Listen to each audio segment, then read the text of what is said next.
So this is version 2 of the hose removal and repair on a Morris. So this is the round heater version. I did a square heater version earlier. Basically everything's the same except for where the pipes of the round heater are connected under the dash. So I'm going to go in under the dash and show you where they are connected on top of the heater.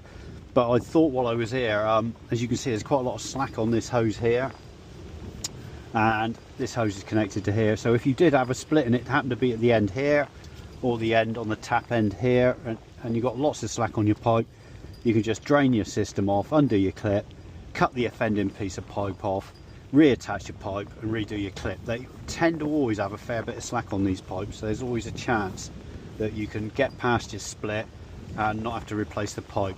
But now I'm going to go under the dash and show you where the pipes connect on top of the round heater. And I apologise for the wind noise, it's very windy today. So here I am in the car, and I'm going to use a stubby cross-headed screwdriver. I think it might be a Phillips number 2.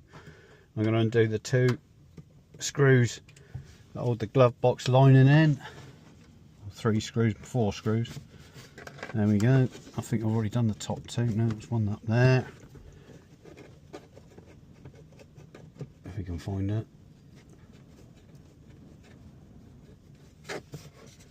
And then I'm going to remove the lining and we're going to have a look where it's connected on top of the round heater.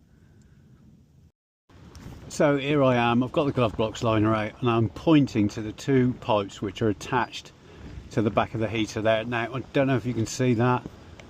It's pretty difficult to get any closer because my head doesn't jam between the steering wheel and the bulkhead here.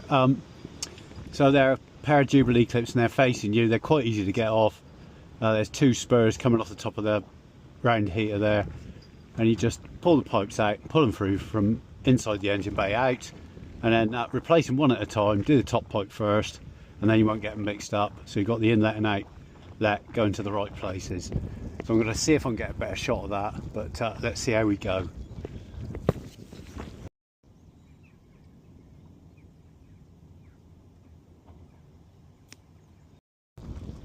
Now all I've got to do is replace the glove box liner and shut the car up, turn the battery back on, and we're done.